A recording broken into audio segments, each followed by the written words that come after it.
എന്തുകൊണ്ട് മരണാനന്തരം ഒരു ജീവിതം വേണം, അത് അനിവാര്യമാണ് എന്ന് ചോദിച്ചാൽ അതിന് കുറേ കാര്യങ്ങളുണ്ടാവും. അതിലൊന്നാമത്തേത്, ഇപ്പോൾ ഇവിടെ ഈ ലോകത്ത് നന്മ ചെയ്യുന്ന കുറേ മനുഷ്യന്മാരുണ്ടാവും. ഒരുപാട് നന്മകൾ ജീവിതത്തിൽ കാത്തു സൂക്ഷിക്കുന്ന മനുഷ്യർക്ക് ഇവിടെ ലഭിക്കേണ്ട കാര്യങ്ങൾ, അവർക്ക് ആ നന്മക്കുള്ള ഒരു ഫലം ഇവിടെ ലഭിക്കുന്നുണ്ടോ എന്ന് ചോദിച്ചാൽ അത് ലഭിക്കാതെ എത്രയോ മനുഷ്യര് മരണപ്പെട്ടു പോകുന്നുണ്ട്. അപ്പൊ അവർക്ക് കിട്ടേണ്ട ഒരു നീതി കൂടിയാണ് അവരുടെ നന്മകൾക്ക് പ്രതിഫലമുള്ള ഒരു ലോകം ഉണ്ടാവുക എന്ന് പറയുന്നത്. അതുപോലെ തന്നെയാണ് ശിക്ഷയുടെ വിഷയവും. അപരാധങ്ങൾ ചെയ്യുന്ന, അതിക്രമം ചെയ്യുന്ന, അതുപോലെ തന്നെ അത്രയും ഒരുപാട് തരത്തിലുള്ള തിന്മകൾ ചെയ്യുന്ന പല മനുഷ്യരും അവരങ്ങനെ യാതൊരു ആ തിന്മയുടെ ഒരു അർത്ഥത്തിലുള്ള ശിക്ഷയും അനുഭവിക്കാതെ അങ്ങനെ മരണപ്പെട്ടു പോകുകയാണ്.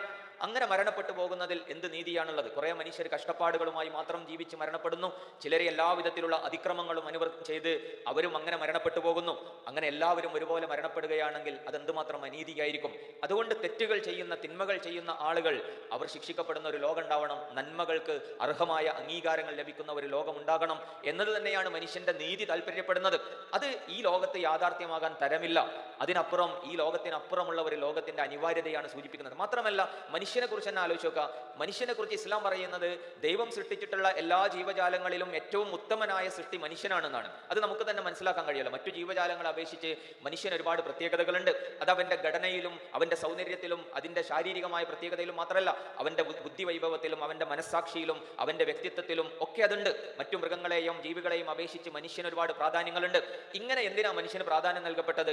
മറ്റു ജീവികളൊക്കെ ജീവിക്കുന്നത് പോലെ ജീവിച്ച് മരിച്ച് മണ്ണടിയാനുള്ളത് മാത്രമാണ് മനുഷ്യനെങ്കിൽ മനുഷ്യന് ഈ പ്രത്യേകതകളൊന്നും നൽകേണ്ട ഒരു ആവശ്യം ഉണ്ടായിരുന്നില്ലല്ലോ. മനുഷ്യനും അതുപോലെ തന്നെ ഒരു മൃഗത്തെ പോലെ, മറ്റൊരു ജീവിയെ പോലെ ഒരു ജീവിതം മതിയായിരുന്നല്ലോ. പക്ഷെ മനുഷ്യൻ അങ്ങനെ ആക്കിയിട്ടില്ല എന്നതിന്റെ അർത്ഥം എന്താ? മറ്റു ജീവികളെ പോലെ ഒരു ജീവിത ചക്രമല്ല മനുഷ്യനുള്ളത്. അവന്റെ ജീവശാസ്ത്രപരമായ ജൈവികമായ ആവശ്യങ്ങൾ മാത്രം പൂർത്തീകരിച്ച് അങ്ങനെ മണ്ണടിഞ്ഞു പോകാനല്ല ഇത്രയും പ്രത്യേകതകളും സവിശേഷതകളും മനുഷ്യന് നൽകപ്പെട്ടിട്ടുള്ളത്. മറിച്ച് മനുഷ്യനൊരു വ്യതിരിക്തത ഉണ്ട്. ആ വ്യതിരിക്തതയുടെ ഒരു പൂർണ്ണത മരണത്തോടു കൂടി അവസാനിച്ചാൽ ഉണ്ടാവുകയില്ല. അതിനപ്പുറമുള്ള ഒരു ലോകത്തെ കുറിച്ച് കൂടി അത് അനിവാര്യമാക്കുന്നുണ്ട്.